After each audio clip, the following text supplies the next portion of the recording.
সারা বিশ্বে একটা নতুন অর্ডার আসতে যাচ্ছে, এটাকে নিউ ওয়ার্ল্ড অর্ডার বলে। নিউ ওয়ার্ল্ড অর্ডার, আগে একটা ছিল ওল্ড ওয়ার্ল্ড অর্ডার, যেটা অলরেডি চলে গেছে। এখন একটা নিউ ওয়ার্ল্ড অর্ডার আসছে আর কি, সামনে এসে গেছে অলরেডি। তো এই নতুন অর্ডারটা বাস্তবায়ন করার জন্যে ধার্মিকদেরকে এলিমিনেট করতে হবে, সরাই দিতে হবে। এবং ধার্মিকদের মধ্যে মুসলিম জাতি যারা, তাদের ঈমান, আকীদা, আমল সব নষ্ট করতে হবে। আবার মুসলিমদের মধ্যে যে নারীরা আছে ওদেরকে বেপর্দায় আনতে হবে।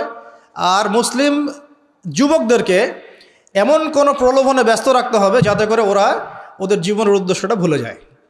এই অর্ডার বাস্তবায়ন করার জন্যে এই ধরনের গেমিং সেকশনগুলো, এই ওয়ার্ল্ড কাপগুলো বলেন, গেমিং সেকশন বলেন, তারপরে মিউজিক্যাল সেকশনগুলো বলেন, পর্নোগ্রাফি ইন্ডাস্ট্রি বলেন, ফ্রি মিক্সিং বলেন, এগুলোকে ছড়িয়ে দেওয়া হয়েছে ইন্টেনশনালি, যাতে করে যুবকরা ওদের লাইফের এইমটাকে ভুলে যায়, ওখান থেকে সরে যায়। এবং সারা বিশ্বে মানুষ যখন এগুলো নিয়ে ব্যস্ত থাকবে তখন তারা ঠিকই তাদের উদ্দেশ্য বাস্তবায়ন করবে। তো এগুলো আমরা বোঝা উচিত।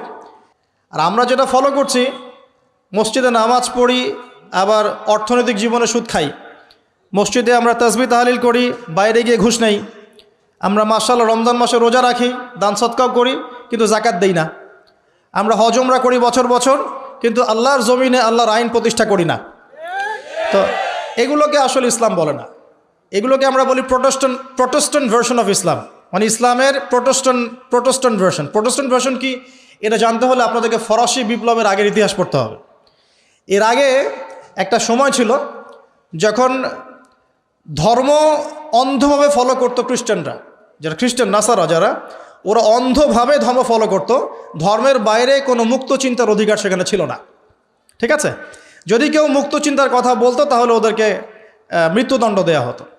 এরপর ফরাসি বিপ্লব হয়েছে প্রায় 1700 মেবি 89 সালের দিকে, মেবি বা 79 সালের দিকে, 79 না 1779-র দিকে। এর পরের সময় থেকে পুরো কনসেপ্টটাই চেঞ্জ হয়ে গেছে। এরপর থেকে যে বিপ্লবটা চলেছে সেটা হলো যে ধর্মের সাথে মানে দুনিয়াবি বিষয়ের কোনো সম্পর্ক থাকবে না। ধর্ম গির্জায় থাকবে, মসজিদে থাকবে, মন্দিরে থাকবে, বৈষয়িক বিষয়ে ধর্মের কোনো সম্পর্ক থাকবে না। মানে আপনি মসজিদে গিয়ে তাসবিহ তাহলিল করবেন, নামাজ কালাম পড়বেন, খ্রিস্টানরা চার্চে গিয়ে তাদের সোকল যে ইবাদত করে সেটা করবে, কিন্তু পলিটিক্সে আপনি ধর্মের কথা বলতে পারবেন না, ইকোনমিক্সে ধর্মের কথা বলতে পারবেন না, আপনি সোশ্যালিজমে ধর্মের কথা বলতে পারবেন না, কালচারে ধর্মের কথা বলতে পারবেন না। এগুলো আমরা আমাদের মন গড়া পদ্ধতিতে করব। এই যে মানে ধর্মটাকে এলিমিনেট করে দেয়া বৈষয়িক জীবন থেকে, এই বিপ্লবটা শুরু হয়েছে ফরাসি বিপ্লবের পর থেকে আর কি। তো ইসলাম কিন্তু এটার নাম নয় যে আমি আল্লাহ পাকের প্রত্যেকটা বিধানকে চ্যালেঞ্জ করব, এর পিছনে যুক্তি দর্শন বিজ্ঞান খুঁজবো তারপরে মানব, এর নাম ইসলাম নয়। ইসলাম হচ্ছে আল্লাহ পাকের কোনো বিধান যদি অভ্রান্তভাবে চলে আসে এবং প্রমাণিত হয় যে হ্যাঁ এটা আল্লাহর বিধান, বিনা বাক্য ব্যয়ে সেটা মানতে হবে, এর নাম ইসলাম। কিন্তু এখন এভাবে মানতে গেলে আপনাকে বলা হবে আপনি ধর্মান্ধ, কোনো কোনো ক্ষেত্রে আপনাকে মৌলবাদী শব্দ শুনতে হতে পারে। তবে বিষয়টা হচ্ছে যে একটু বোঝেন, আগে কথাগুলো বোঝেন। যদি আপনি আমার সাথে দ্বিমত থাকেন তারপরে বুঝে দ্বিমত পোষণ করেন, তাই বলছি আর কি। আগে বোঝেন তারপর দ্বিমত পোষণ করেন। ইমানের কয়টা পিলার বলেন তো? না, ইমানের পিলার 6টা। কয়টা? 6টা। ইসলামের পিলার 5টা। ইমানের কয়টা? 6টা। ইসলামের কয়টা? 5টা। ইসলামে পড়ে আসে, ইমানে আসে। ইমানের যে 6 পিলার আল্লাহ পাক যে কুরআনুল কারীমে বলেছেন, আলিফ লাম মিম যালিকাল কিতাব লা রাইবা ফি। আলিফ লাম মিম, এই কিতাব এমন এক কিতাব যে কিতাবে কোনো সন্দেহ নাই। কে বলছেন এটা? আর আল্লাহ পাক কি মিথ্যা বলতে পারেন? না। আল্লাহ রাব্বুল আলামিন বলছেন এই কিতাবে কোনো সন্দেহ নাই, অ্যাবসলিউটলি নো ডাউট, এই কিতাবের মধ্যে এক জাররা পরিমাণ কোনো সন্দেহ নাই। লা রাইবা ফি হুদাল লিল মুত্তাকিন, এই সন্দেহ মুক্ত কিতাবটা মুত্তাকিদের জন্য হেদায়েত। ঠিক আছে? আর মুত্তাকি কারা? আল্লাহ বলছেন আল্লাযীনা ইউমিনুনা বিল গায়বি, যারা গায়েবে বিশ্বাস করে। কিসে বিশ্বাস করে? তো মুত্তাকি হতে হলে আমাকে গায়েবে বিশ্বাস করতে হচ্ছে। এখন গায়েব কি? এই উত্তর হচ্ছে গায়েব হচ্ছে 6টা বিষয়। কয়টা বিষয়? 6টা। উত্তর আছে সূরা নিসার মধ্যেও আছে, হাদিসে জিবরিলের মধ্যেও আছে, যে যদি আপনি মুমিন হতে চান তাহলে ইমানের 6 পিলারে বিশ্বাস করতে হচ্ছে। 1 নম্বর আল্লাহ বিশ্বাস, 2 নম্বর ফেরেশতাগণে বিশ্বাস, 3 নম্বর আসমানি কিতাব, 4 নম্বর নবী রাসূলগণ, 5 নম্বর পরকাল, আর 6 নম্বর কি? তাকদীর বা ভাগ্যের ভালো মন্দ। 6টার একটাও কি চোখে দেখা যায় কিনা? হয়তো কোরআনটা আমরা খালি দেখি, আসমানি কিতাবের মধ্যে কোরআনটাকে দেখি আর হাদিসগুলোকে দেখি, তাও কিতাব আকারে, আমরা কিন্তু নবীদের মধ্যেও কোনো নবীকে দেখি না, দেখি? ইমানের 6 পিলার আল্লাহ বিশ্বাস, না দেখে বিশ্বাস। ফেরেশতা আপনি কি দেখেছেন কখনো? জিন জাতিকে দেখেছেন? আমরা যে আত্মা বা রুহ নিয়ে চলাফেরা করছি, রুহটাকে দেখেছেন? পরকালে আমরা যে যাব, কবর, কিয়ামত, হাসর, মিজান, পুলসিরাত, সওয়াল জবাব দেখেছি আমরা? কিচ্ছু দেখি নাই। হাউজে কাউসার দেখেছেন? তাকদীর, ভাগ্যের ভালো মন্দ আল্লাহ পাক তাকদীর লিখে রেখেছেন, কোনো ব্যত্যয় ঘটবে না, দেখেছি আমরা? তো ইমানের 6 পিলার সবই তো গায়েব, অদৃশ্য। এখন অদৃশ্যে বিশ্বাস না করলে আমি মুমিন হতেই পারছি না। অদৃশ্যে বিশ্বাস না করলে আমি মুমিনই হতে পারছি না। মুসলিম হওয়া তো আরও দূরের কথা। তো বিশ্বাসী হতে হলে আমাকে গায়েবে বিশ্বাস করতে হচ্ছে, যেগুলো দেখা যায় না। এখন আল্লাহ পাকের কোনো আদেশ চলে আসলে না দেখেই তো বিশ্বাস করতে হবে, এর নামই তো ইসলাম। এখন এই বিশ্বাসকে যদি আপনি বলেন ধর্মান্ধতা, তাহলে তো সমস্যা। কারণ কোনো কোনো ক্ষেত্রে আমাদেরকে না দেখেই আল্লাহর উপর তাওয়াক্কুল বিশ্বাস করতে হচ্ছে। তো ইসলাম অর্থ হচ্ছে আল্লাহ পাকের আদেশ নিষেধগুলোকে মেনে নিয়ে আত্মসমর্পণ করার পর শান্তি অর্জন করা, আত্মসমর্পণের মধ্য দিয়ে শান্তি অর্জন করা। এবং এই নামকরণ করেছেন কে? ইব্রাহিম আলাইহিস সালাম, যার ব্যাপারে আমি 2টা দলিল দিলাম মাত্র। সামনে যান। এখন ইসলাম কি শুধু একটা কালচারের নাম, নাকি পরিপূর্ণ জীবন ব্যবস্থার নাম? উত্তরটা আমরা আল্লাহ থেকে নেই, আমরা উত্তর দিব না। কে উত্তর দিবেন? আল্লাহ পাক। আল্লাহ পাক বলছেন সূরা মাইদার 3 নম্বর আয়াতে। কয় নম্বর আয়াত? রেফারেন্সগুলো মনে রাখবেন, বাসায় গিয়ে চেক করবেন। সূরা মাইদার 3 নম্বর আয়াতটা নাজিল হয়েছে কখন? শানে নজুল বলে দিচ্ছি, যখন রাসূল সাল্লাল্লাহু আলাইহি ওয়াসাল্লাম বিদায় হজের ভাষণ দিয়েছেন। বিদায় হজের ভাষণ তিনি 4টা ভাষণ দিয়েছেন। কয়টা ভাষণ? 4টা। কোনো বর্ণনা এসে আরও বেশি, 5টা 6টার কথা, কিন্তু আমি জানি অথেন্টিক 4টা। তো 4টা ভাষণের মধ্যে একটা ভাষণ শেষে আল্লাহ পাক এই আয়াতটা নাজিল করলেন। যখন তিনি বললেন যে আমি কি তোমাদের কাছে দিনকে পৌঁছে দিয়েছি? সাহাবীগণ বললেন হ্যাঁ, পৌঁছে দিয়েছেন। তিনি আকাশের দিকে আঙ্গুল তুলে বললেন আল্লাহুম্মা ফাশহাদ, হে আল্লাহ আপনি সাক্ষী থাকুন, আমি আমার দায়িত্ব পালন করেছি। ঠিক আছে? এখন আল্লাহ পাক নাজিল করলেন আল ইয়াউমা আকমালতু লাকুম দীনাকুম, আজকের দিনে আমি ইসলামকে কামেল করে দিলাম, পরিপূর্ণ করলাম।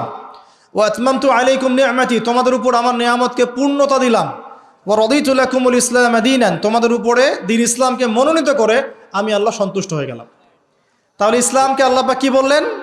আকমালতু লাকুম দীনাকুম, তোমাদের জন্য দিনকে কি করেছি? পরিপূর্ণ করে দিয়েছে। তো পরিপূর্ণ যে বিষয়টা, সেখানে সব কিছুর সমাধান থাকে না। ঠিক এই কারণেই আমরা ইসলাম অর্থাৎ কোরআন সুন্নাহ ঘাটলে দেখব এমন কোনো বিষয় নাই যেটা কোরআন সুন্নায় নাই। আছে? এমন কি কোনো বিষয় আছে যেটা কোরআন সুন্নায় নাই? হয়তোবা আমাদের দৃষ্টিভঙ্গির সমস্যা, হয়তোবা আমার জ্ঞান সেই পর্যায়ে যায় নাই, অথবা আমি বুঝেও না বোঝার ভান করছি, জেনে না জানার ভান করছি। কথা কি বুঝতে পারছেন? হয় আমার জ্ঞান সেই পর্যায়ে পৌঁছায় নাই, এটা একটা কারণ হতে পারে, অথবা আমি জানি জেনেও অস্বীকার করছি, অথবা বুঝেও না বোঝার ভান করছি, দেখে না দেখার ভান করছি। কোরআন এবং সুন্নায় কি নাই আপনি খুঁজবেন, দেখবেন মাথার চুলটা কিভাবে আঁচড়াতে হবে এটার হেদায়েত কোরআন সুন্নাহ দিয়েছে, দেয় নাই? চুল আপনি রাখতে চান, যদি আপনি সুন্নত মতো রাখতে চান, কিভাবে রাখবেন সে কথাও হাদিসের মধ্যে আছে। রাতে ঘুমাবেন, ঘুমানোর সুন্নত নাই? ঘুমানোর সুন্নত মানে সেকুলারটা বোঝে না, সুন্নত মানে হচ্ছে আদর্শ। সুন্নত মানে কি? আদর্শ। ঘুমানোর গাইডেন্স কি কোরআন সুন্নায় নাই? আছে। ঘুম থেকে উঠবো, গাইডেন্স নাই? ঘুমিয়েছি, দুঃস্বপ্ন দেখেছি, এখানে গাইডেন্স নাই? আছে। পবিত্রতা অর্জন করবেন কিভাবে, অজুর গাইডেন্স নাই? ফরজ গোসল হয়েছে, গোসল করতে হবে, গাইডেন্স নাই? সুন্নত নাই? আছে। নামাজ পড়বেন, সুন্নত আছে। তেলাওয়াত করতে চান, সুন্নত আছে। জিকির আজগার করবেন, সুন্নত আছে। আপনি এখন নামাজ কালাম শেষ, ইবাদত বন্দেগী শেষ, পরিবারে গেলেন, পরিবারে কিভাবে চলতে হবে, হেদায়েত নাই? পরিবার বাদ দিয়ে সমাজে আসেন, সমাজে আপনি কেমন করে চলবেন, হেদায়েত কি কোরআন সুন্নায় নাই? সামাজিকতার আর স্বতন্ত্র একটা সূরাই আছে, সামাজিকতার স্বতন্ত্র একটা সূরাই আছে, তার নাম সূরা হুজুরাত। কোন সূরা? সূরা হুজুরাত। মহিলাদের অধিকার নিয়ে কথা বলেন, মহিলার অধিকার নিয়ে কি কোরআন সুন্নাহ কিছু বলে নাই? সূরা নিসা নামে আলাদা সূরা নাই? আছে। বিশ্বের সবচেয়ে বড় ফিতনা আসবে হচ্ছে ওই দাজ্জাল, মাসিহুদ দাজ্জাল, এখান থেকে বাঁচার জন্য উপায় নাই কোরআন সুন্নায়? একটা সূরাই বলে দেয়া আছে, সূরা কাহফ, আপনি বুঝলে দাজ্জাল থেকে বেঁচে থাকবেন ইনশাআল্লাহ। মনে করেন এখন সমাজ পেরিয়ে আমরা রাষ্ট্রের গণ্ডিতে আসলাম, রাষ্ট্র চালাবো, জিওপলিটিক্যাল বিষয়গুলো ডিল করব, কোরআন সুন্নায় নাই? সূরা আনফাল পড়েন, সূরা আরফ পড়েন, সূরা আহজাব পড়েন, সূরা মাঈদা পড়েন, দেখবেন আপনি গাইডেন্স পাচ্ছেন। এখন মানবেন কি মানবেন না সেটা আপনার উপরে, মানবেন কি মানবেন না সেটা কার উপরে, এটা ব্যক্তি স্বাধীনতা। আল্লাহ পাক কিন্তু আপনাকে একদম জোর করে ধরে মসজিদে নিয়ে আসবেন না, আল্লাহ পাক আপনাকে জোর করে কিন্তু হালাল খাওয়াবেন না। যদি আপনি হারাম খেতে যান, আপনার চয়েস ইজ ইয়োর্স, আপনার চয়েস। আপনাকে 60 বছর 70 বছর বা 100 বছরের হায়াত দেওয়া হয়েছে, আল্লাহ পাক জাস্ট দেখছেন পরীক্ষা, লিয়াবলুয়াকুম আইয়ুকুম আহসানু আমালা, তোমাদের মধ্যে আমলের শ্রেষ্ঠ কে, এতটুকু। আল্লাহ পাক আপনাকে ফোর্স করবেন না, দায়ীরাও ফোর্স করবে না, আলেমরাও ফোর্স করবে না, করবে কেউ ফোর্স করবে না। কারণ আল্লাহ পাক বলছেন যে ফাযাক্কির ইন্নামা আনতা মুযাক্কির, তুমি উপদেশ দিবে, শুধু উপদেশ দাতা তুমি। লাস্তা আলাইহিম বিমুসাইতির, তুমি কারো প্রতি দারোগা নাও। ফাযাক্কির ইন নাফাআতিয যিকরা, উপদেশ দাও যদি উপদেশ কাজে আসে। তো কমপ্লিট কোড অফ লাইফ আল্লাহ পাক দিয়েছেন। এখন আপনি মানবেন না মানবেন না এটা আপনার ব্যাপার, এখানে আমাদের কিচ্ছু বলার নাই, কিছুই বলার নাই। হ্যাঁ, এখন যদি আপনি মনে করেন যে আমি পরকালে নাজাত পেতে চাই, দুনিয়াতেও সাফল্য পেতে চাই, তাহলে আমাদের নসিহত হবে যে আপনি পরিপূর্ণরূপে কোরআন সুন্নাহয় প্রবেশ করুন। ইনশাআল্লাহ দুনিয়াতেও সফল হবেন, পরকালেও সফল হবেন ইনশাআল্লাহ। যদি না করেন তাহলে যে অংশটুকু আপনি প্রবেশ করবেন না, ওই অংশ আপনি সাফার করবেন। মনে করেন যে আপনি যদি রাসূলের মতো না ঘুমান, তাহলে ঘুমের ক্ষেত্রে আপনি সাফার করবেন। রাসূলের মতো যদি আপনি খানা না খান, খাবার না খান, তাহলে সাফার করবেন, খাবার ক্ষেত্রে সাফার করবেন। রাসূলের মতো যদি নামাজ না পড়েন, সেখানে সাফার করবেন। রাসূলের মতো অর্থনীতি না চালান, অর্থনৈতিক জীবনে আপনি সাফার করবেন, আপনাকে কষ্ট ভোগ করতে হবে। রাসূলের মতো পরিবার না চালান, পরিবারে আপনি সাফার করবেন। বিয়ে শাদী করতে চান, রাসূলের আদর্শ মেনে না করেন, ওখানে সাফার করবেন। যতটুক বের হয়ে যাবেন ইসলাম থেকে, ততটুক জাহিলিয়াত আপনাকে গ্রাস করে ফেলবে এবং আপনি কষ্ট সহ্য করতে হবে তখন।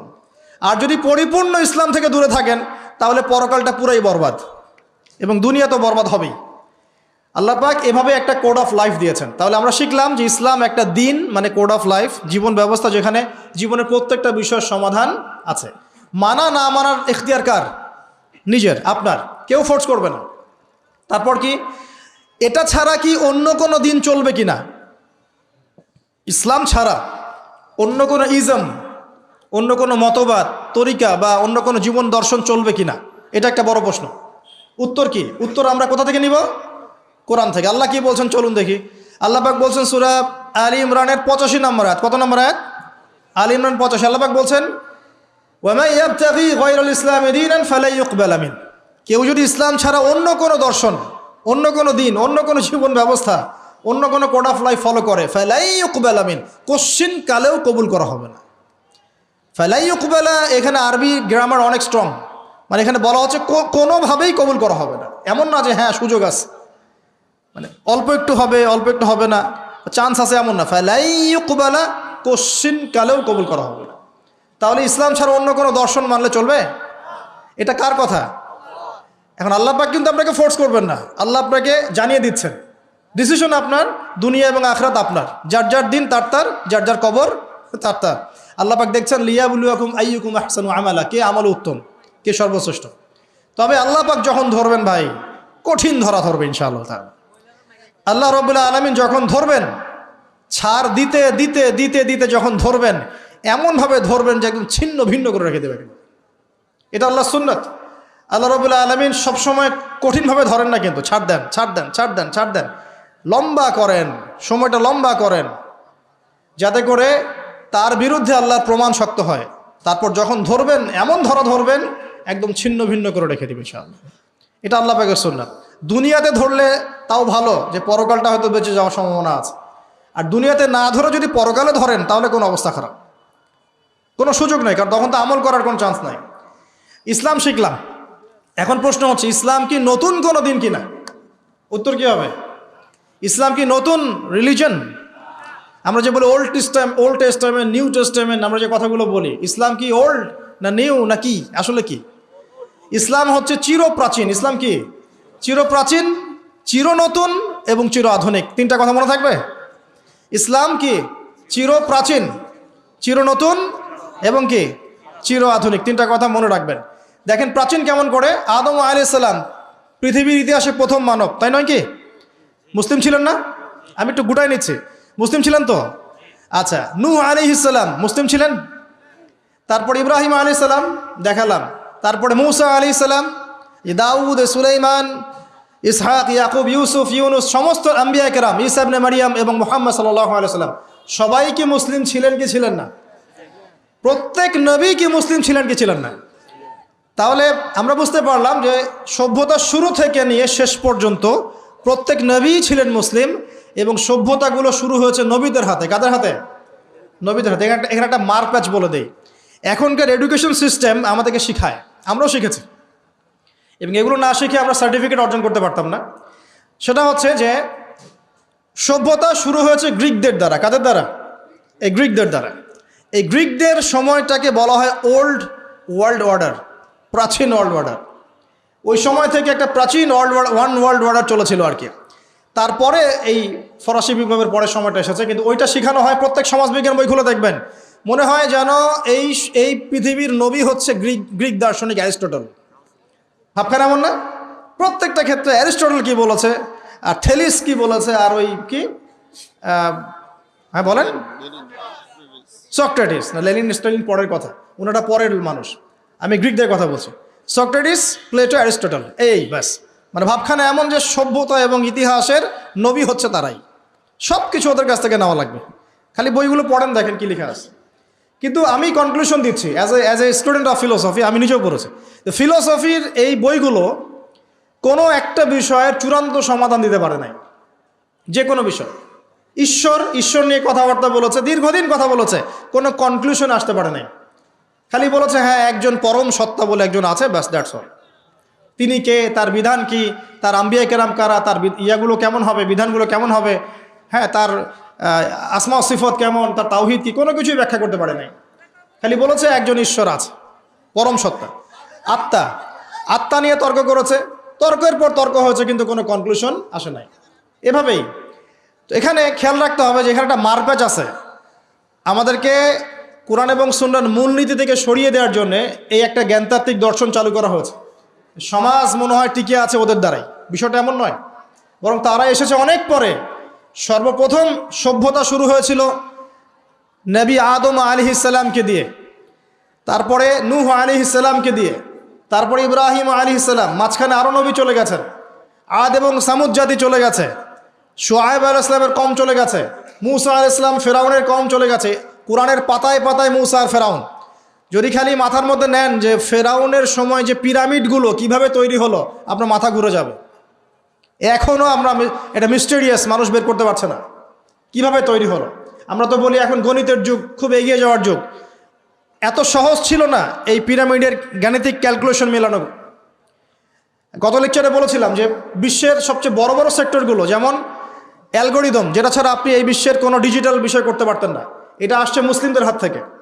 এই যে জাহাজ শিল্পের কথা বলেন, এক্সপোর্ট ইম্পোর্ট পুরোটাই কলাপস করতো জাহাজ শিল্প না থাকলে।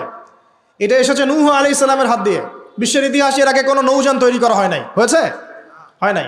এই যে আমরা বলি যে কেমিস্ট্রির কথা, জাবর ইবনে হাইয়ানের নাম শুনেছেন কিনা? কেমিস্ট্রির যে পর্যায় সারণীর মূল তত্ত্ব তিনি দিয়েছেন। ভূগোল, এই ভূগোলের জিওগ্রাফিক্যাল ম্যাপসগুলো মুসলিমরা দিয়েছে। মেডিকেল সায়েন্সের কথা বলেন, ইবনে সিনার বইগুলো পড়ে দেখেন, ওগুলো ছিল বেসিক বই। আপনি পাটিগণিতের কথা বলেন, বীজগণিতের কথা বলেন, সবগুলো তাদের। এই যে আমাদের অ্যাস্ট্রোনমি, জ্যোতির্বিদ্যা, এগুলো মুসলিমদের হাতে। বিশ্বের এমন কোনো সেক্টর নাই জ্ঞানের, ফিলোসফি। এই যে আপনি রাজি রাহিমাউল্লাহ তার বইগুলো পড়ে দেখেন, ইমাম গাজ্জালির বইগুলো পড়ে দেখেন, ফিলোসফির মূল থটসগুলো তারা দিয়েছিলেন। এখন কি হয়েছে, এগুলোকে সরিয়ে দিয়ে আমরা পশ্চিমা দর্শনগুলো চর্চা করি যেহেতু, আর সবাইকে গিলানো হচ্ছে এগুলোই সভ্যতা, এর বাইরে কোনো সভ্যতাই ছিল না। যে সভ্যতায় এখনো ছেলেতে বিয়ে করে, এরা মানুষকে সভ্য বানাতে চায়। দুর্ভাগ্য এখানে, ওরা এখনো ছেলে বিয়ে করে এবং বলে যে এটা হচ্ছে বাক স্বাধীনতা, ব্যক্তি স্বাধীনতা, ব্যক্তি স্বাধীনতা। তো যে কওমে লূতকে এই সমকামিতার কারণে আল্লাহ পাক মাটিটা উপরে তুলে আবার ধসিয়ে দিলেন, ওখান থেকে আমাকে এখন মানবতার শিক্ষা শিখতে হচ্ছে। এরা মানবতার ধ্বজাধারী হয়ে আছে এখন, যাদের হাতে সারা বিশ্বের হাজার হাজার না লক্ষ লক্ষ মানুষের রক্ত লেগে আছে, রক্ত, ব্লাড।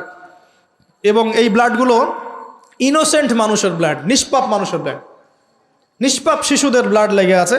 ওদের কাছে আমাদের শিখতে হচ্ছে এখন যে মানবতা কাকে বলে। এর চেয়ে দুঃখের আর কি আছে মুসলিমদের জন্য? যারা সারা বিশ্বে সুদ খাওয়াচ্ছে মানুষকে, ওদের কাছে শিখতে হচ্ছে যে অর্থনীতির প্রোগ্রেস কেমন করে হবে। কথা বুঝতে পারেন না হয়তো। বুঝবেন ইনশাল্লাহ একদিন। তো আসলে বিষয়টা এমন না, বিষয়টা হচ্ছে যে ইসলাম আল্লাহ পাক দিয়েছেন প্রাচীন কাল থেকেই, এবং আধুনিক পর্যন্ত ইসলাম আছে। এর বাইরে কিছু মতবাদগুলো চলছে, এগুলোকে আমরা ইসলামের সাথে গুলিয়ে ফেলেছি আর কি। কারণ এগুলোর বাহ্যিক চাকচিক্য আছে, দেখে মনে হয় যে বস্তুবাদী সভ্যতা, mills and factories and finance, economic sector অনেক স্ট্রং, অনেক মিলিটারি পাওয়ার, পারমাণবিক ওয়েপন্স, এগুলো দেখলে মানুষের চোখ ধাঁধিয়ে যায়, মনে হয় যে বাপরে বাপ কী একটা অবস্থা, তাই না? এটা বিগত জাস্ট 200 বছরের হিস্ট্রি। এর আগ পর্যন্ত আপনি যা দেখবেন সবই ইসলাম। লাস্ট 200 বছরে কি হয়েছে? লাস্ট 200 বছরে আমরা আমাদের খিলাফা হারিয়ে ফেলেছি। মুসলিম যুবকরা নামাজ ছেড়ে দিয়েছে, সুন্নত ছেড়ে দিয়েছে, কোরআন থেকে আমরা দূরে সরে আসছি। ইসলামের দায়িত্ব দিয়ে দিয়েছি শুধু আলেম ওলামার কাঁধে, তারাই ইসলাম পালন করবে, আমরা এর মধ্যে নাই। ঠিক আছে? আমাদের মা বোনরা পর্দা ছেড়ে দিয়েছে, হাজারার মতো স্ত্রী নাই ঘরে, ইসমাইলের মতো সন্তান হচ্ছে না, ইব্রাহিমের মতো পিতা নাই, সন্তান হচ্ছে না। বস্তুবাদী, সারা জীবন দুনিয়া নিয়ে ব্যস্ত, বাড়ি গাড়ি টাকা করে স্ট্যাটাস, দ্যাটস অল। আমাদের এখন চিন্তা ভাবনা এরকম। যুবকরা দেখবেন যে ফিফা টিফা নিয়ে পড়ে আছে, নেইমার মেসি নিয়ে পড়ে আছে। ওদের চিন্তাই নাই যে আল্লাহ পাক যে তাকে পৃথিবীতে পাঠিয়েছেন দিনটা প্রচার প্রসার প্রতিষ্ঠা করার জন্য, ফিকিরই নাই। কেন হবে না আমাদের অবস্থা এখন এমন, সেটা বলে না। কত পার্সেন্ট মানুষ দেখাবেন নামাজ পড়ে 5 ওয়াক্ত, কত পার্সেন্ট মুসলিম দেখাবেন যে কোরআনটা বিশুদ্ধ করে তেলাওয়াত করতে পারে? যে জাতি কোরআন তেলাওয়াত করতে পারে না, ওই জাতি বিজয় পাবে নাকি? একটা বই লিখে আছে, একটা কমন মানে একটা ফেস, অনেক বই দেখেছি, একটা বই দেখলাম সেদিন যে অমুসলিমদের ব্যাপারে বলা হচ্ছে তারা হচ্ছে একটা ওর্স্ট জিনিস, মানে যেটা একটা খারাপ জিনিস, এর সফল প্রচারক। আর মুসলিমদের ব্যাপারে বলা হচ্ছে মুসলিমরা একটা সুপিরিয়র একটা জিনিস তাদের কাছে আছে, মানে ইসলাম, এর ওর্স্ট প্রচারক, মানে খারাপ প্রচারক। মানে বোঝাচ্ছে যে ইসলাম আমাদের কাছে আছে না, সবচেয়ে পিওর একটা জিনিস, এই পিওর জিনিসটার সবচেয়ে খারাপ প্রচারক আমরা। আর ওদের কাছে আছে নোংরা জিনিস, ওই নোংরা জিনিসগুলো সেরা প্রচারক ওরা। উল্টা, আমি বুঝতে পারছি না মনে হয়। যত মতাদর্শ প্রচার করছে বস্তা পচা দর্শন, সব বস্তা পচা দর্শন, কিন্তু ওগুলোর খুব সফল প্রচারক তারা। আর আমাদের কাছে কোরআন সুন্নাহ আছে না, অভ্রান্ত সত্যের উৎস, আমরা এগুলোর প্রতিষ্ঠায় কিন্তু ততটা অগ্রগতি সাধন করতে পারি নাই। বাস্তব কথা, যা হচ্ছে এটা প্রয়োজনের তুলনায় নিতান্তই কম। যেদিন প্রয়োজন পূরণ হবে সেদিন ইনশাআল্লাহ অটোমেটিকলি আল্লাহ পাকের জমিনে দিন প্রতিষ্ঠা হয়ে যাবে ইনশাআল্লাহ। আর দিন প্রচার আর প্রতিষ্ঠা এক জিনিস নয়। প্রচার মানে হচ্ছে আপনি নামাজ পড়ছেন, প্রচার হচ্ছে সুন্দর, মাশাআল্লাহ, কিন্তু আপনি সব দিক থেকে শক্তিশালী নন, তাই বিশ্বের অন্য সভ্যতা আপনার উপর চাপ খাটিয়ে নামাজের স্বাধীনতাও হরণ করতে পারে। এর নাম হচ্ছে ক্ষমতা। এই ক্ষমতা ওদের হাতে আছে, আমাদের হাতে নাই। তো প্রতিষ্ঠা অন্য জিনিস। প্রতিষ্ঠা না হওয়া পর্যন্ত শান্তি নাই, প্রতিষ্ঠা না হওয়া পর্যন্ত ঘুমানোর সুযোগ নাই মুসলিমদের। প্রচার চলবে, প্রচার প্রতিষ্ঠা এক জিনিস নয়। প্রতিষ্ঠা না হওয়া পর্যন্ত হাল ছাড়া যাবে না ইনশাআল্লাহ তাআলা। যখন প্রতিষ্ঠা হবে তখন আপনি সুকুনের সাথে ঘুমাতে পারবেন। যতক্ষণ পর্যন্ত প্রতিষ্ঠা হয় নাই সমস্যা আছে, যতটুকু চলছে এটাও থাকবে না, এমনও হতে পারে, আল্লাহ না করুক। এখন আসেন, আমরা জানলাম যে ইসলাম চিরায়ত কাল থেকে ছিল। নবী সাল্লাল্লাহু আলাইহি ওয়াসাল্লাম তাহলে কি করলেন? তিনি কি নতুন কোনো শরীয়ত নিয়ে আসলেন? হ্যাঁ, তিনি শরীয়ত নিয়ে এসেছেন ঠিকই, কিন্তু তিনি মানে নতুন কোনো ধর্ম প্রবর্তন করেন নাই। আমাদের একটা ভুল আছে কনসেপ্ট। আমরা বলি ইসলাম ধর্মের প্রবর্তককে নিচে লেখা থাকে সাধারণ জ্ঞান বইয়ে মুহাম্মদ সাল্লাল্লাহু আলাইহি ওয়াসাল্লাম। তা মুহাম্মদ সাল্লাল্লাহু আলাইহি ওয়াসাল্লাম কি ইসলাম নতুন করে প্রবর্তন করেছিলেন? বরং নতুন করে তিনি শরীয়তটা প্রচার করেছেন। তিনি কি লা ইলাহা ইল্লাল্লাহের দাওয়াত ছাড়া অন্য কোনো দাওয়াত দিয়েছেন? আর নূহ আলাইহিস সালামও তো লা ইলাহা ইল্লাল্লাহেরই দাওয়াত দিয়েছেন। আদম আলাইহিস সালাম কিসের দাওয়াত দিয়েছেন? লা ইলাহা ইল্লাল্লাহ। প্রত্যেক নবী কিসের দাওয়াত দিয়েছেন? ফেরাউনের সামনে মূসা কি বলেছেন? আল্লাহ ছাড়া কোনো ইলাহ নাই, তুমি তার ইবাদত করো, তাই না? তাহলে প্রত্যেক নবী লা ইলাহা ইল্লাল্লাহের দাওয়াত দিয়েছেন। নবী সাল্লাল্লাহু আলাইহি ওয়াসাল্লামের সময় এটাকে রিফর্ম করা হয়েছে, মানে শরীয়তটাকে নতুন নবায়ন করা হয়েছে। তো নবী সাল্লাল্লাহু আলাইহি ওয়াসাল্লামের শরীয়ত আসার পর আগের শরীয়তগুলো চলবে কিনা? চলবে? যদি কেউ মনে করেন নবী সাল্লাল্লাহু আলাইহি ওয়াসাল্লামের শরীয়ত আসার পরেও আগেরগুলোও চলবে, তাহলে কুফরের মতো থাকবে, থাকবে না? এখন এখান থেকে আমি আপনাকে বাকি অর্ধেকের দিকে নিয়ে আসি, একটু খেয়াল করেন। নবী সাল্লাল্লাহু আলাইহি ওয়াসাল্লামের এই ইসলাম প্রচার প্রসার আর প্রতিষ্ঠা করতে 23 বছর লেগেছে। কত বছর? উনি যখন নবী হয়েছেন তখন আরবের সমাজটার মধ্যে শিরিক দিয়ে ভর্তি ছিল। শিরিক আর শিরক, যে কোনো এমন কোনো শিরিক নাই যেটা আরবে ছিল না আর কি। ঠিক আছে, স্ট্যাচু ওয়ার্শিপ হতে পারে, কবর পূজা হতে পারে, মৃত মানুষের পূজা হতে পারে, নাস্তিকতার চর্চা হতে পারে, সমস্ত শিরকের প্রকারভেদ আরবে ছিল। ওই সময়ে সুদের প্রচলন ছিল, ইকোনমিক সেকশনে মানুষ সুদ খাইত। ওই সময় মদ ছিল, মদ মানুষ অ্যাভেলেবল মদ পান করতো। নারীর অবমাননা ছিল, মেয়েদেরকে খুব একটা মূল্যায়ন করা হতো না। আর গোত্রীয় হানাহানি ছিল, মানে গোত্রে গোত্রে হানাহানি। একটু অবজার্ভ করেন, এই 5টা সমস্যা কি এখন নাই? এখনকার বিশ্বে নাই। বরং শিরকের এখন গ্লোবালাইজেশন হয়েছে, হয় নাই? ইকোনমিক সেকশনে সুদের গ্লোবালাইজেশন হয়েছে না? এখন একটা জায়গায় সুদ সীমাবদ্ধ নাই, সারা বিশ্বের মানুষ খাচ্ছে, খাচ্ছে না? মাদক কি একটা জায়গায় সীমাবদ্ধ আছে? না, সারা বিশ্বের মানুষ খায়, ছড়িয়ে দেওয়া হয়েছে, ছড়িয়ে। সীমান্ত অঞ্চলগুলোতে গিয়ে দেখবেন দেধার সে মাদকের প্রবেশ হচ্ছে, হচ্ছে না? খাচ্ছে কারা? এই যে নেইমার আর মেসির ফলোয়ার যারা, ওরা খাচ্ছে না? খাচ্ছে। এরা কি মুসলিম না মুসলিম? এদের বাবা মুসলিম না মুসলিম? তাহলে গরুর গোশত খেলেই যদি মুসলিম হয়, আর নাম আব্দুল্লাহ আব্দুর রহমান হলেই যদি মুসলিম হওয়া যায়, তাহলে আবু জেহেলও মুসলিম ছিল। কথা বোঝেন নাই? আবু জেহেলের নাম কি? আবুল হাকাম, জ্ঞানের পিতা। আপনাদের কি ধারণা যে আবু জেহেল আল্লাহ বিশ্বাস করতো না? আবুল লাহাব আল্লাহ বিশ্বাস করতো না? এটা ভুল ধারণা। আবু জেহেল, আবু লাহাব, ওতবা, সাইবা সবাই আল্লাহকে বিশ্বাস করত। তারা বিশ্বাস করতো আল্লাহ বলে একজন আছেন, আল্লাহই জীবন দেন, আল্লাহই মারেন, এই বিশ্বাস ওদের ছিল। তারা কি মানতো না? আল্লাহ পাকের বিধান মেনে চলতে হবে, এটা মানতো না। বিধান মানার ক্ষেত্রে মন গড়া বিধান মানতো, এর নাম ছিল অমুসলিম, কুফার। ওরা কিসের বিরোধিতা করেছিল? ওরা মুহাম্মদ সাল্লাল্লাহু আলাইহি ওয়াসাল্লামকে বলছে যে তুমি কি সুন্দরী নারী চাও? দিব, আমাদের সব সুন্দরী নারী তোমাকে বিয়ে দিয়ে দেবো। তুমি কি টাকা পয়সা চাও? আমাদের সবার টাকা একত্রিত করে তোমাকে দিয়ে দেবো। তুমি কি ক্ষমতা চাও? ক্ষমতা, কাবা ঘরের চাবি তোমাকে দিয়ে দেবো। এগুলো অফার কি লোভনীয় না? আর নবী সাল্লাল্লাহু আলাইহি ওয়াসাল্লাম বলছেন যে আমি আপনাদেরকে আরেকটা প্রস্তাব দেই, এটা যদি মেনে চলেন তাহলে আপনারা আরব আজম উভয়ের রাজত্ব পাবেন, নেতৃত্ব পাবেন। তারা বলছে কি সেটা বলো? তখন তিনি বলছেন কুলু লা ইলাহা ইল্লাল্লাহ তুফলিহুন, আপনারা খালি বলেন যে লা ইলাহা ইল্লাল্লাহ, আল্লাহ ছাড়া কোনো ইলাহ নাই, মানে আল্লাহ ছাড়া কোনো বিধানই নাই, আল্লাহ ছাড়া কোনো উপাস্য নাই, মানে জীবনের প্রতিটা ক্ষেত্রে আল্লাহ ইলাহ, তাহলে সফল হয়ে যাবেন। তারা এখানে মানতে চাইল না কেন? কেন মানল না? আল্লাহ বিশ্বাস করার পরেও কেন মানল না? আমি দলিল দিয়ে কথা বলছি, শোনেন।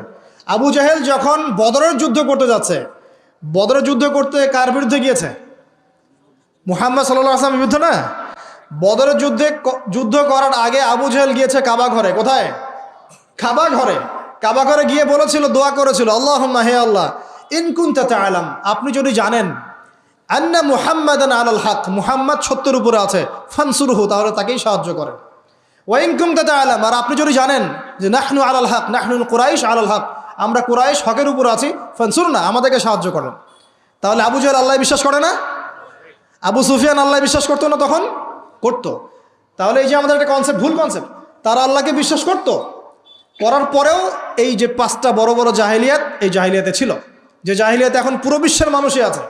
এখনও মুসলিম উম্মার মধ্যে বহু মানুষ আছে আল্লাহ ঠিকই বিশ্বাস করে, আল্লাহ বলে একজন আছে ঠিকই বিশ্বাস করে, কিন্তু সুদ ছাড়তে পারে না,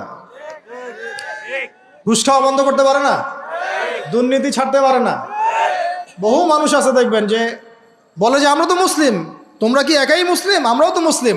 কিন্তু যখন বলবেন যে আল্লাহ পাকের দিনটা প্রসার হোক, প্রতিষ্ঠা লাভ করুক, দেখবেন গায়ে চুলকানি শুরু হয়ে গেছে। তাহলে এরা কোন শ্রেণীর মুসলিম? ওই যে আব্দুল্লাহ বিন উবাই শ্রেণীর মুসলিম। কোন শ্রেণী? আব্দুল্লাহ বিন উবাই আবার কে? এই বেটা আবার কে? এই ব্যক্তি ছিল মদিনার, তার নেতা হওয়ার কথা ছিল, কিন্তু মুহাম্মদ সাল্লাল্লাহু আলাইহি ওয়াসাল্লাম যখন গিয়েছেন সেখানে, আনসার সাহাবীরা মুহাম্মদ সাল্লাল্লাহু আলাইহি ওয়াসাল্লামের হাতে বায়াত নিয়েছে। এখন তার নেতৃত্ব চলে গেছে। এখন সে ইহুদিদের সাথে জোট করে মুহাম্মদ সাল্লাল্লাহু আলাইহি ওয়াসাল্লামের বিরুদ্ধে যুদ্ধ করেছিল এবং উহুদের মাঠে পালিয়ে গিয়েছিল। প্রথমে 1000 জন ছিল, 700 জন টিকে থেকেছে, 300 জনকে সাথে নিয়ে এই আব্দুল্লাহ বিন উবাই পালিয়ে গিয়েছিল। বলেছিল আমি যদি জানতাম যে উহুদের যুদ্ধ বলে কোনো যুদ্ধ আছে, ইসলামই কবুল করতাম না। বুঝতে পারছেন? এখানে একটা কথা চলে আসবে, তাহলে এখন আমরা যারা ইহুদিদেরকে বন্ধু বানিয়েছে, আমরা তাহলে কি পাক্কা মুসলিম নাকি? আব্দুল্লাহ বিন উবাই যদি ইহুদিদের সাথে বন্ধুত্ব করে নবীর বিরুদ্ধে দাঁড়াতে পারে, আর দাঁড়ানোর পর যদি মুনাফিক তোকমা লাগতে পারে, এবং আল্লাহ পাক তাকে বলেছেন ও কবরেও দাঁড়াবে না, জানাজার নামাজেও তুমি দাঁড়াবে না, বলেন নাই? সূরা তওবা আছে না? খবরদার, ওদের নামাজে জানাজাও পড়বে না, ওর কবরে দাঁড়াবাও না তোমরা। তাহলে সে যদি ইহুদিদের সাথে বন্ধুত্ব করে এরকম মুনাফিক হতে পারে, এখন এই যুগে যারা আমরা করছি তারা কে? তারা নিঃসন্দেহে আমরা পাক্কা মুসলিম নাকি? সুবহানাল্লাহ। এই বিশ্বে বহু মুসলিম কান্ট্রিজ আছে, যারা সরাসরি এদের অ্যালায়েন্স মিত্র, আমাকে একটা দলিল দিবেন, ওই খারেজি তোকমা দেওয়ার আগে একটা দলিল দিবেন। দলিলটা হচ্ছে, আমাকে একটা দলিল দেখাবেন যে নবী সাল্লাল্লাহু আলাইহি ওয়াসাল্লাম 23 বছর তার নবুয়তি জীবন, আবু বকর সিদ্দিক তারপরে খেলাফত চালিয়েছেন প্রায় 2 বছর, উমর ইবনুল খাত্তাবের প্রায় 10 বছর। এই যে খোলাফায়ে রাশেদার স্বর্ণযুগ বলি না আমরা, নবীর যুগ এবং সাহাবীদের যুগ, খোলাফায়ে রাশেদার যুগ, এই পুরো যুগে মুসলিমরা দাপটের সাথে বিশ্ব শাসন করে বেড়ায় নাই। একজন মুসলিম শাসক ইহুদি এবং খ্রিস্টানদের সাথে বন্ধুত্ব করে ওদের সাহায্যে চলেছে, একটা দলিল দেখাবেন খালি। মুসলিমরা যতগুলো যুদ্ধ করেছিল রাসূলের যুগে, কোনো একটা ব্যাটলে কি নবী সাল্লাল্লাহু আলাইহি ওয়াসাল্লাম ইহুদিদের কাছে গিয়ে বলে সাহায্য করো, আমাকে সাহায্য করো, আমাকে অস্ত্র দাও, আমাকে অস্ত্র দাও, আমাকে ফাইন্যান্স দাও? একটা দলিল দেখাবেন। কে করেছে মিত্রতা? ওই আব্দুল্লাহ বিন উবাই। এ কারণেই আমরা বলি যে সূরা মাইদার আয়াত নাম্বার কত, 51, এটা মুখস্থ করবেন। আল্লাহ পাক বলছেন, ইয়া আইয়ুহাল্লাযীনা আমানু, হে মুমিনগণ, লা তাত্তাখিযুল ইয়াহুদা ওয়ান নাসারা আউলিয়া, তোমরা ইহুদ এবং খ্রিস্টানদেরকে বন্ধুরূপে গ্রহণ করো না। সবার ব্যাপারে বলা হচ্ছে না, সবগুলোর ব্যাপারে না, কারণ তাদের মধ্যে ভালো মানুষ আছে, তাদের মধ্যেও কি আছে, ভালো মানুষ আছে। কাদের কথা বলা হচ্ছে? বা'দুহুম আউলিয়া ও বা'দ, তাদের মধ্যে কিছু মানুষ একে অপরের বন্ধু, তাদের কথা বলা হচ্ছে। আপনি সার্চ করেন না সারা ওয়ার্ল্ডে কে কার বন্ধু, জিও পলিটিক্স পড়েন, তাহলে তো বুঝতে পারবেন। পড়াশোনা করবেন না, খালি তকমা লাগাবেন, তাহলে তো হবে না। আগে তো পড়াশোনা করতে হবে। জিও পলিটিক্সের জিও জানেন না, ইকোনমিক্সের ইও বোঝেন না, পেট্রো ডলারের পিও বোঝেন না, তকমা লাগানোর বেলা লাগায় বেড়াচ্ছে। সুবহানাল্লাহ। শুনে রাখেন, এখন ইয়াং জেনারেশন অনেক সচেতন, এখন শিক্ষিত মহল অনেক সচেতন, এখন আলেম ওলামারও অনেক সচেতন। মাশাআল্লাহ। ইনশাআল্লাহ পশ্চিমের দালালি বাংলার মাটিতে চলবে না ইনশাআল্লাহ। দেখে নিয়েন, একটা সময় আসবে ইনশাআল্লাহ, আমাদের এমন প্রজন্ম তৈরি হবে যারা সমস্ত এই মুনাফিকের মুখোশটা খুলে রেখে দেবে ইনশাআল্লাহ। আমরা থাকি আর না থাকি, আমরা থাকি আর না থাকি, আর মানুষের ব্যক্তিগত প্রেজেন্স থাকতেই হবে, জরুরি না? ওই যে ইব্রাহিমের কথা বলছি, তিনি কিন্তু জীবিত নাই, তার আদর্শ ঠিকই আছে না? মুহাম্মদ সাল্লাল্লাহু আলাইহি ওয়াসাল্লাম জীবিত নাই আমাদের মধ্যে, তিনি তার জগতে আল্লাহর কাছে তিনি জীবিত, কবরে জীবিত, কিন্তু আমাদের মধ্যে তো আর নাই। আছেন বেঁচে আমাদের মধ্যে? তিনি নাই। তার আদর্শ নাই? আছে। এটা স্পিরিচুয়াল প্রেজেন্স, আধ্যাত্মিক উপস্থিতি, এটা আপনি ডমিনেট করতে পারবেন না তো।